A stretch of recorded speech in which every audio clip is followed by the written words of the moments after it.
Welcome, baby. The NPC presents Smooth Finish with our hosts Rob Romano, Chris Marcano, and Brent Lane. These guys have more chemistry than your entire test kit. Ever enlightening and striving to be entertaining. So let's dive into their latest episode of the NPC's Smooth Finish.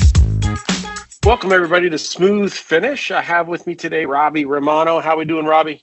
We're doing great. Happy in the Northeast. It's rainy, but we're still getting things done. Hey, we had quarter-size hail yesterday in Florida, which was very odd and not very common, but it came down pretty hard and crazy. And then also we have a returning guest and one of our favorites, Phil Griggs. How we doing, Phil? Great. Thanks for having me back. Hey, Phil. Hey, Rob. How's it going?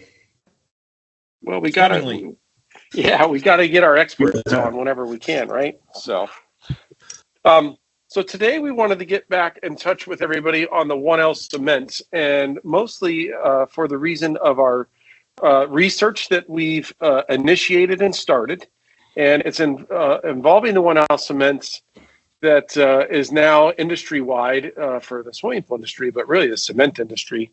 So one thing we'll do quick is we'll definitely talk about, kind of rehash where that came from, why it's there and what's happening with it in the future, and then we'll talk about why and what research we did and the reasons for that. But before we do that, we first want to talk about the research committee, which is comprised of just a bunch of different people from the industry, the swimming pool industry, the Plaster Council. A lot of it is technical folks from suppliers to the industry, manufacturers in the industry of cement, and those folks have been very involved in this process with us. And one thing we definitely want to do is dedicate this one to Joe Diedrich, who was the technical person, I'll say, for Federal White Cement. And the reason we're doing that is, unfortunately, Joe lost his battle with cancer recently. And, we were blessed to have him on board for a lot of reasons. And, Phil can tell you, and he was even involved during his treatments and, from the hospital. Pretty crazy that he was that dedicated. And, like I said, we were happy to have him, and he was integral in some of the things we're doing. So, Phil, maybe speak on that for a sec, and then we'll move. Yeah, for sure, Brent. That's for sure. That really can't be overstated. Joe was truly dedicated to helping the NPC. Write the testing protocol for our cement research. He was a wealth of information. Like you mentioned, I think we have 25 members now in research. And there's a few people that really stand out. He was definitely one of those guys. He's going to be sorely missed for sure. Joe never, I would speak to him probably once a week, if not more, right up until just a few weeks back. It was amazing. He would take my call just about any time, day or night. And several times when I spoke to him, I didn't realize, but he was actually, in the middle of his treatments. I heard the beeping in the background, and I thought he had left something in the microwave or something. And sure enough, he was in the hospital getting his chemo treatments, and he was always in good spirits, always positive, and he's really going to be missed. Here for research, and for me personally, he was just an all-around good guy. Yeah, Joe definitely had a lot of passion for the cement industry and what we were doing with our research for the PL Cement. The few conversations that I had, not as in depth as probably with you, Phil, he definitely exhibited that passion, and Joe will be missed, not just for that, but also for his kindness, he was a fun guy. I had the opportunity to play golf a couple of times with him, and we were pretty close, on par with each other. And that's probably because he had a bum shoulder, which made him almost as good as I am, which is terrible. But Joe, we will miss Joe. We will definitely miss Joe. We'll miss his knowledge. Yeah, for sure. So 1L Cements. This is a limestone content addition that's happening again across all cement industries. From what we know of it, it's it's part of the initiatives for, well, we can't say zero carbon, but to reduce the carbon footprint in the manufacturing process of cements. And Phil, what's that really mean? Like, what's the additions mean, and what do we know, and what do we think it's going to go to? And just go brief on that, maybe.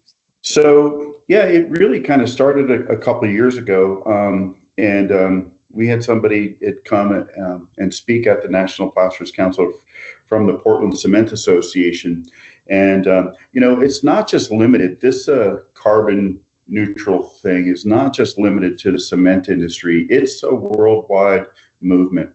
I mean, you look at almost any major corporation, whether it's Apple, Microsoft, Amazon, Tesla, Budweiser, Heineken, every one of them are looking to reduce their carbon footprint.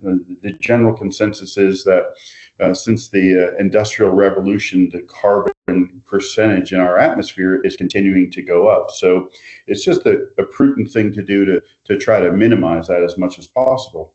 And the cement industry recognized that, well, maybe if they change their process slightly, that they can contribute to this reduction in carbon emissions. So when we first learned this, probably 2 years or so ago, would you say, Robbie? Maybe a little bit longer. Shortly thereafter, under your direction, you kind of asked me to kind of reinvigorate the research committee, because thank God you had the foresight to kind of see this coming or feel it coming, because it's a pretty rapid change, all things considered. It's not like limestone isn't or hasn't been around for a long time, but it hasn't necessarily been brought into our industry as much as it has others. The gray industry, for example, has switched over to it pretty rapidly, but the white industry has been a little bit slower. The white cement industry has been a little bit slower to kind of move towards this change. And what the change is just how they actually produce the cement. When you produce cement, there's a series of chemicals that go to get together, minerals that are ground up and put through a calcining process or a kiln. And this kiln heats the materials up and it produces clinker. And what happens is after that, the clinker is ground. And what they figured out is that after the kiln and after the grinding process, or during the grinding process, they can actually add limestone to the cement that does not have to get fired. So because of the fact that they can add a certain percentage of limestone to the clinker that doesn't have to get fired, that naturally will reduce the carbon footprint. So one of the things that's pretty easy to see is that you're not burning all that petroleum type product to produce the heat, is one part of it. But the other part of it that is often overlooked is just the chemical process that happens. During the calcining process, it actually drives carbon off. That's part of the chemical reaction that one of the carbon molecules releases. And that's really what makes cement and what makes it hydrate once water is added to it. If you had all those same components and you didn't put it through the kiln, it would never react the way that it does. So what the cement industry is doing, what they're trying to do to reduce this carbon footprint, is really just change the way that they're producing the cement. Well, and is there a standard? I mean, just to kind of understand it, is there a standard allowable now that the government said? And obviously, I would think that if they're reducing some of the process they have to do, it's also good for the cement manufacturer, to be honest, if they can reduce their processes and still produce the cement to a standard. That is true. There are standards, and so traditional cement, the cement that we have been using traditionally, we refer to as just ordinary Portland cement, or you may hear be referred to it as OPC, and that meets a standard of a C150 standard. Okay, the newer cements, are C595 and C1157. And I really should correct myself, because they're not necessarily newer as far as cement goes. They're newer to our industry.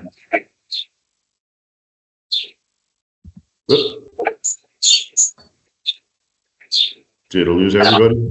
No, I can hear you fine. I'm hearing something. Robbie's birds are back.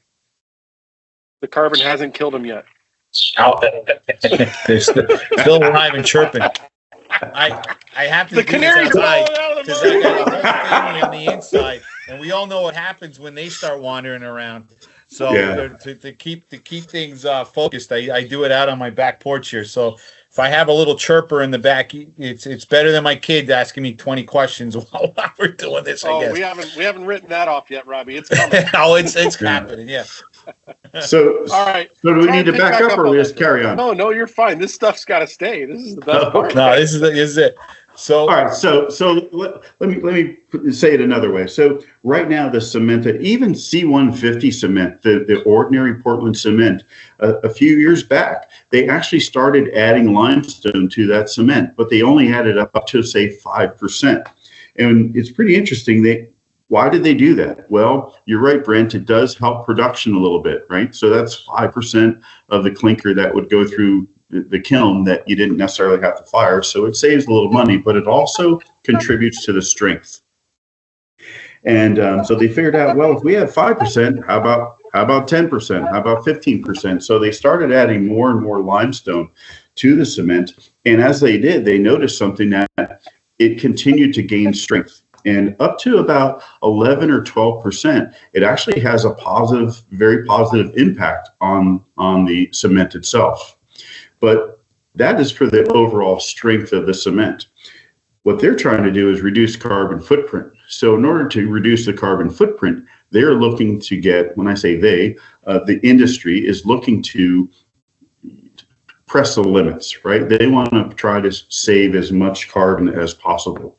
So one of the things that we covered a little bit in our earlier podcast was what the Portland Cement Association shared with us.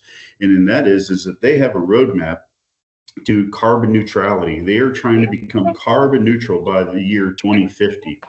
And what's happening is, as you know, that was their initial plan. And as they proceed, they are starting to learn better ways, and they're improving things, and technology is advancing quicker than they may have expected. So they're looking to rapidly increase this limestone content in cement, and you can see it in the on the gray cement side for sure. And we, you know, I think our general consensus here at the NPC is that is going to spill over or carry over into the white cement production as well. It only makes sense considering everybody else that's doing this. What are they seeing in the gray cement that we might expect to happen down the road with the white cement? So as we were talking about is so when gray cement producers, they started talking about, well, we are going to start increasing the limestone content. You're going to see that we're going to switch over from a C150 to a C595, which contains up to 15% limestone. And almost, I don't want to say immediately, but in a pretty short time period, certainly since the time that we have started this research, traditional Portland cement in gray Portland cement, at least from the producers in the U.S., is becoming more and more scarce. So they almost immediately switched over to all 15%, all the gray producers. Right behind that is the C1157 cement, which also it has its place. I mean, it certainly works. It certainly gets hard. It meets the spec, but it doesn't necessarily meet our needs as pool plaster finishers, or might not meet our needs as pool plaster finishers, and that's kind of why we're doing this research. Now, a lot of the talk has been, well, what about Europe? Europe's been using these cements for a long time, and they have. Europe has a whole long list of blended cements that they use. The difference being is if you're just trying to pour a concrete slab and you want to give it 28 days to cure, and you can wait that long for the overall strength and everything, that's great. It'll work fine.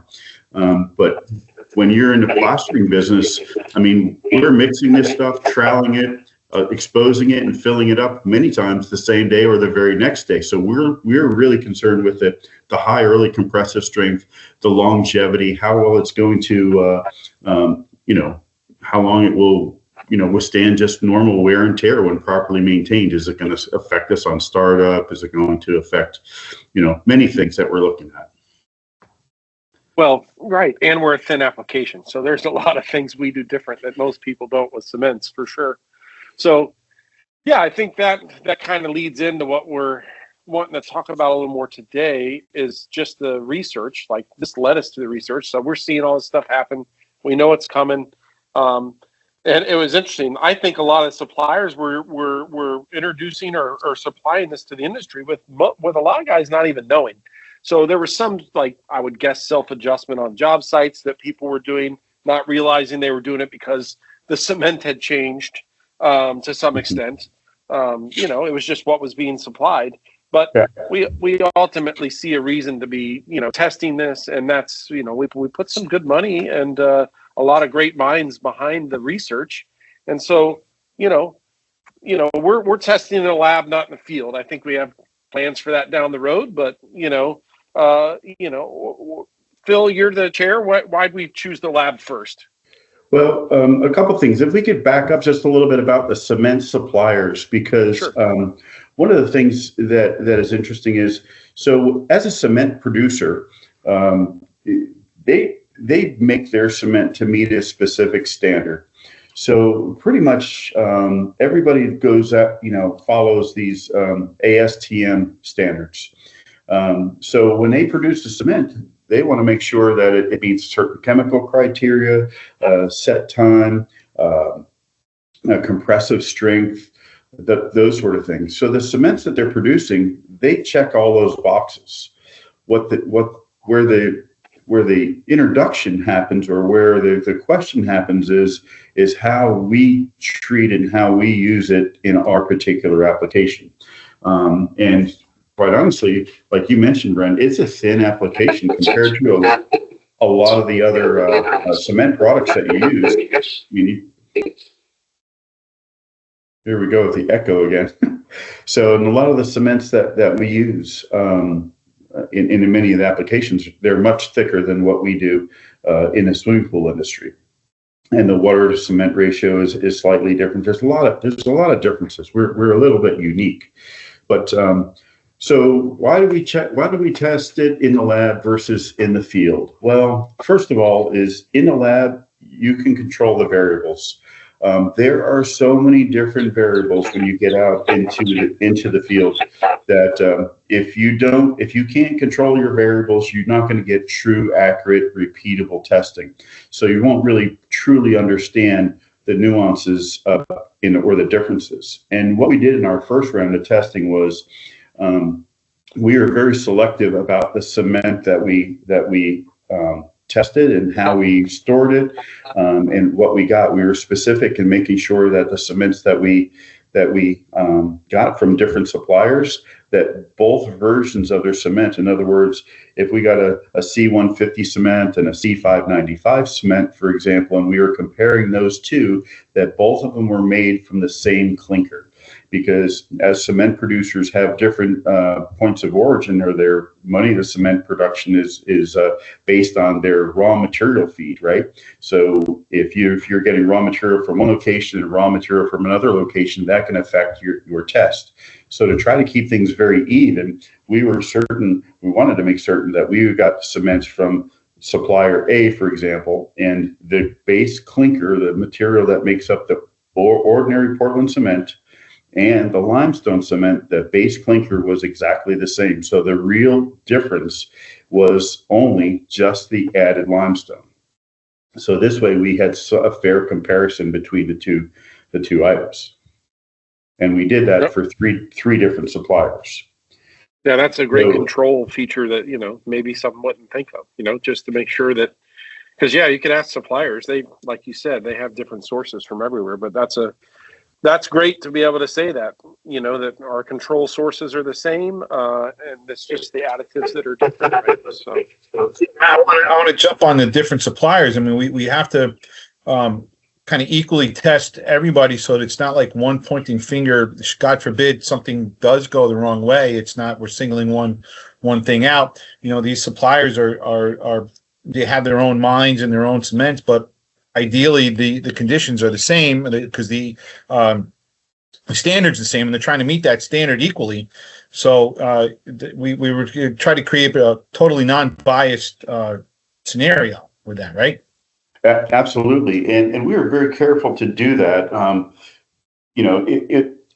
lot of times when you, I have to be careful how I say this, but certain things that you hear, there's always an agenda behind it, right? Well, they're telling you this because they want you to buy their product or whatever. That's the cool part about the NPC. We don't sell cement. Right? We don't sell cement. I mean, I happen to work for a manufacturer that sells pool finishes, but that's not really what we're doing here. So our general purpose here is to truly better understand how, as an industry, this change is coming. So we want to figure out the best way to go about making adjustments as needed, because as an industry, we're pretty adept at making changes and doing things on the fly. I'm sure, Rob, you've been out on job sites where right in the middle of the job, all of a sudden the pump shuts down, disconnects the hoses, right? And all of a sudden, next thing you know, you're running wheelbarrows. One day it's 90 degrees there, the next day you got frost in the morning. So, or like today, when the radar says the rain isn't coming till 3 o'clock and it just shows up at 1:30 and ruins your bubble. That's So that's it. Yeah. So we're pretty nimble about that, but it sure is easier to make adjustments if you have a little knowledge going into it. And that's really what we're trying to do by testing these cements. The whole premise of testing these cements was to test cement types, not cement brands. We do have the support of the three major white cement suppliers to the swimming pool industry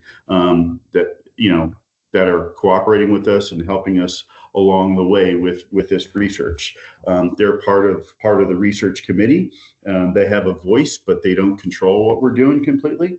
And so I'm pretty happy with the results and the way things are going. So we have some results. Was there any surprises? So yeah, I guess there was a couple of surprises. A couple of things we did. One of the first tests that we had conducted is we wanted, everybody talks about compressive strength when you talk about cement. That seems to be like the gold standard. But really, if you step back from it, considering pool plaster doesn't lend any structural integrity to the pool, it's more of a decorative product. Compressive strength isn't a tell-all sign. There's other tests, tensile strength, set time, things that I think as applicators are more important to us. The permeability, how porous the product is, and one of the first tests that we had conducted, and one of the tests that we set up, the testing protocols we set up, was we kept the water demand in all of the cements exactly equal, because most people are familiar with lower water to cement ratios create a stronger finish. And so when you increase the water in cement, if your water ratio gets too high, it can actually lessen the strength of cement. So we didn't want to affect the overall strength of the cement by adding water at a different rate to the different cements. So we kept all the water to cement ratios exactly the same. And what we found out is that the limestone cements definitely reacted a little bit differently. One of the things that we did is basically a slump test. Okay. Essentially, what happens is or a flow table test is actually what it's called for our particular test. There's that damn echo again, but weird, right? Yeah, comes and goes. Volume. I know it's me in the last one, but I'm trying to lower my volume. All right, sorry about that. So this flow table test, what we discovered is that the limestone cements take a little bit more water. So obviously, if we did that in a pool application, we might not have seen that as readily, because on the job site, what we do is we mix to a consistency. The guys that are mixing this and using this every day, they basically eyeball it, right? They're adding water to it till they get to the right consistency, the right slump, the right flow, whatever you want to call it. And that's what happens out in the field. But in the lab, we can actually measure that water to cement ratio. And we discovered that the limestone cements do require a little bit more water. And so, what does that mean? And the bigger question is right off the bat is why. So once we saw that, we implemented another test. Jonathan Dongell, for example, said, "Hey, check this out. What do you think of this?" And that and a couple of others contributed to how we could go about finding out what was really causing this extra water demand. So one of the things that we did is we looked at the particle size distribution of the different cements and how the particles affect the water demand. And so just a little bit of a sort of background or physics on that is smaller particles take more water. So how is that possible if they're sending it through the same grinding process and basically promoting the new limestone cements as being equal to ordinary Portland cements? Well, what happens is it turns out that limestone actually is slightly softer than the clinker. So when you put limestone and clinker together and they grind the two simultaneously, since limestone's a little bit softer, it grinds a little finer. And essentially what happens is this finer grind, although it helps the overall strength, it definitely requires a little bit more water in order to wet out your surface. So what does that mean? Well, that means that we need to look further into this addition of water, because when you add more water to a cementitious product, especially if, say, it has pigment added to it, it can affect the overall color of the pigment, perhaps. It can contribute to, if one of the things that contributes to check cracking is if you add too much water to your mix, that can contribute to check cracking. There's a lot of things that it could be. I'm not saying that it is. These are just things that we're looking at to try to better understand the differences and how this may change. And keep in mind, these are only up to the next level was 15%, and then we have one that's just slightly over 15%. Another test that we did was we tested the cements for chemical content, and we also tested the cements for the limestone content of each cement. Although the cement suppliers revealed to us what the limestone content was, we kind of just doubled back on that and actually tested it to see, so we could notate exactly how much limestone was contained in each one of those cements. And I think it's going to be helpful moving forward, because the direction, like you mentioned, Brent, is like, hey, where are we going from here? Up.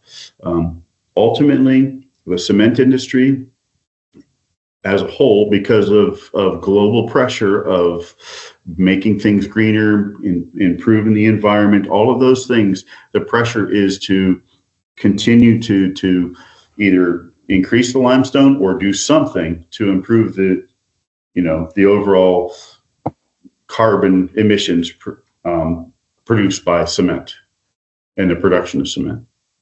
Right. So it sounds to me like, so we did our testing. We probably went in with some thought process of them things were going to be. It sounds like the cements performed well, but in that process, we discovered, on premise, right? More water means weaker cement. So that stood out to us right away on limestone additions. So, I know being involved that meant we're spending more money to do more testing, right? Yeah, it sure does, unfortunately. But, it's a good point, Brent. You say, hey, was there any surprises? Maybe the surprise is that the limestone cements did perform as well as they did. There was a lot of discussion.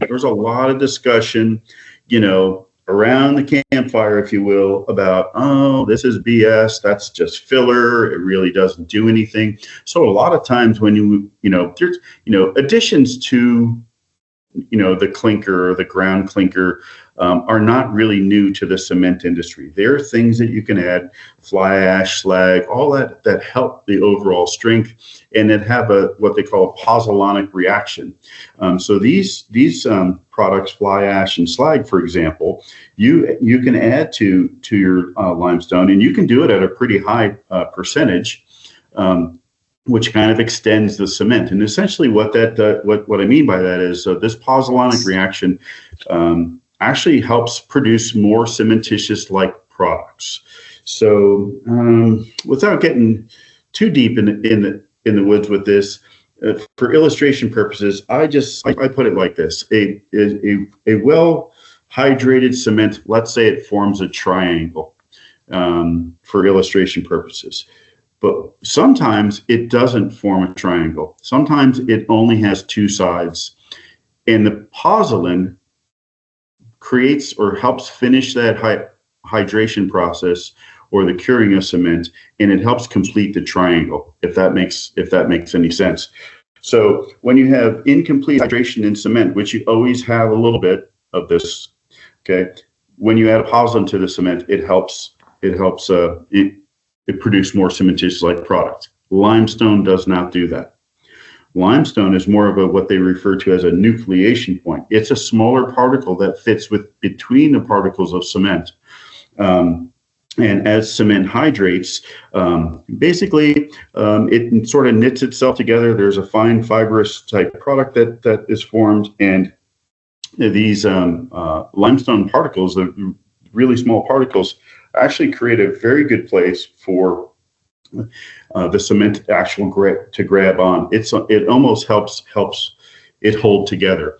And I think we saw that in the compressive strength numbers that we got back when we ran our first tests. Well, like I said, we won't know until we know, and it seems like we have more to learn, and we've re-upped. We've set some new parameters based on our research committee's thoughts and feedback, and reviewing the results. We don't, the answers aren't here yet, folks. I mean, we wanted to do this podcast. Yes, there was research, there was some information, but really what it did is it led us to what's next, and that's what we're now doing. So this is continuing effort, and I think we'll probably be on with Phil here in the future, talking even more about what we're finding. I mean, there's going to be adaptations. There's probably going to be potentially suggestions. I'm saying potentially because who knows, suggestions of, additives or other things that might help our scenario, or maybe not, as Phil just explained. The limestone kind of helps create, fill that process, fill into the links of the chain with the whole mix. So there, like I said, there's a lot to learn, and we are continuing to do that research. And I think we'll have more to come. Is there a white paper, Phil? I think that we did on the results of the first phase. We haven't published the white paper on the first phase yet because we are not quite complete with the first phase. I mentioned before about the water demand. We had sent the materials back. All this testing by the way, is being done and conducted at independent lab. So it's sort of blind testing to them. We tell them what type of cement it is, and then they run exactly the same testing protocols for each one. So it's a pretty fair, straight up analysis and comparison. So one of the things that we did is, now that we know that the limestone cements do require a little bit more water, we went ahead and ran the same test, but rather than control the water, this time we controlled this slump, or and I keep calling it slump because that's from the concrete industry, but consistency, however you want to say it, yeah. But it's applicable here, So we're pumping material, we're working with material, what the workability is of it, as they're applying it, and that all plays in. So Phil, we've reached this point. What are the next steps that we're going to be taking for potentially 6 or 8 months, a year down the road, for our next conversation? Okay, so really the next steps are is to test during doing this same sort of testing protocol that we've done on the first three cements on the next levels of limestone. So right now we have a limestone that at the lowest level contains 5%, and we'll have testing all the way up through 35%. So we'll have a really nice ladder study of what the differences are and how we should start seeing some trends having that wide range of limestone content. After that, our intent is to start doing some more practical type applications, so we can get a better feel for what's truly happening as far as water chemistry, startup, and any color considerations, that sort of thing. Right. So take it to the field. Once we get enough information to really present what we should attempt in the field to mirror or create what we want to see or results we might want to have, then we can do that. So our overall objective is to, well, I don't want to say our objective, but our overall mission, I guess, or what we're trying to accomplish is being able to do this on a small scale or in a controlled environment, so we can equate to how that works in the field. Once we get a better understanding on a small scale, then we can start plugging it into real life application or job site application, where we can really kind of quantify what's happening in the field versus what we actually have on paper. And this is really sets the ground rules or the baseline for doing those types of testing. So first one is in the lab. The second line of testing will most likely be lab work again, and then the third line is going to be out in the field. For example, I mean, we used to have the test pools out in California, and they worked well. We learned a lot from the tests that we did, and we learned a lot about how to test better and how to be more efficient with our testing. Because the last thing you want to do is test a bunch of stuff and then go back and say, look at what we could have done. And it's a really expensive process when you have a whole pool installed. Right now, the way that we're going about it is look what we could have done. And it's a pretty simple, another 50 pounds of material, and you're back in business. And it's a much faster, quicker way to do this. And speed is important in this testing because of the rapid changes that are happening. I was just saying, the cement keeps changing. Yeah, if you're just hearing about this for the first time, do yourself a favor, look into it a little bit, do a little bit of online search, and you will see it's happening across many different industries. And the cement industry, Portland Limestone Cement, the Department of Transportation has approved it for roadways across the country already. I mean, that's just happened in the last couple of years. So this is happening. It's not when maybe, or it's down the road in the future someplace, but. And it's global, right? So there's a big initiative from certain government, not to get political, but in that there's governments that are trying to redefine our carbon footprint. In one of our major suppliers comes out of Canada. And if you're following politics at all right now, you can see what's happening in Canada with new administrations that are there. The status quo is continuing, maybe a little harsher in some spots. You got other countries that produce white cement that are not as harsh or not as diligent on their carbon footprint, and so they don't have to adjust their cements as diligently as say our Canadian friends. So just because a climate in the United States is that of reducing regulation and such, we rely heavily on imported material. So be cognizant of what you're buying, when you're buying it, or who you're buying it from, and what they're doing. I could tell you that the cements that we use do come from out of the country, from Canada in particular, and we have we haven't noticed a major change in the workability and the application of the cements. I'm actually texting one of my guys right now, and he's like, Rob, things are kind of situation normal at the moment. So we're able to successfully install these cements or install our finishes without major changes to do so. I think going back to what Phil was saying, our carbon, they're looking to change the carbon footprint by 2050. So the idea behind this research really is to get ahead of it and not behind it.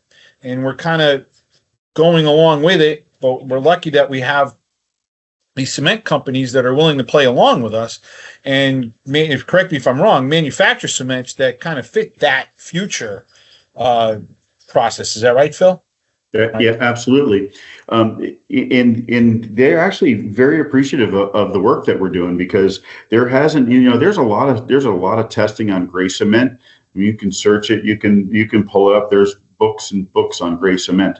On white cement for pool plaster finishes, research like this, virtually non-existent. Well, we're just they're a engaged, drop right? of water in the ocean of cement. Yeah. Right. You would think that oh my God, all the millions of pools that we do a year, hundreds of thousands, whatever the number is, it's a lot. That the influence and the impact that we have on the industry, but it's not. I mean, a lot of the white cements are used for making those little ceramic or the gnomes that you put in your backyard. The balusters that you put on high-end homes. There's a lot of other applications with white cement, and I think we're the only ones that are really trying to do something for our industry by studying the effects of the changes to the cements. Yeah, I think so. I think we're steps ahead. Yeah. For sure. A couple things that you said there about the production of cement. Maybe a lot of people don't realize that and be like, hey, America, right? Why don't you just buy American cement? Why do you have to import it? Well, first of all, gray cement in the U.S. is produced all over the United States. You don't have to go that far to find gray cement, but white cement, virtually non-existent in the as far as production of white cement in the United States. Most of the production of white cement happens outside of the United States, partially because of the raw materials that are available, partially because economic reasons, like you mentioned, gray cement compared to white cement. I think globally they use like 4 billion tons of gray cement annually per year, and white cement is a very small fraction of that. So when it takes a lot of money to put up a cement plant, so you want to put up a cement plant to, when you're going to build a cement plant, you make that investment. You're going to invest in something that you're going to sell a lot of, not a little bit of. So all of those things kind of come into play with this. But you're right. I think you're going to see more and more regulations, just like we see on everything that we touch. And it's the wave of the future. This is what's coming. Yeah, so either it changes or it continues to change, or maybe cement changes. Whatever the binder is, I doubt it. But but wait, there's more. There's a lot more we're going to be talking about, I think, in the future. Right? Change, and it's constant. So, sure. Well, I think, fellas, for this conversation, I think we're reached a smooth finish here, and we'll just have to reconvene here down the road when we get some more info, right? I hope you guys visit us out there listening to nationalplastererscouncil.com. Like and share. Flex your finish with us. Look for that contest going on, which is pretty awesome. And we hope to hear from you guys, and I hope you're listening soon. Thank you guys for coming on. Robbie, Phil, appreciate you. Thanks a lot, Phil. Good to see you guys. Thank you, Rob. Yep.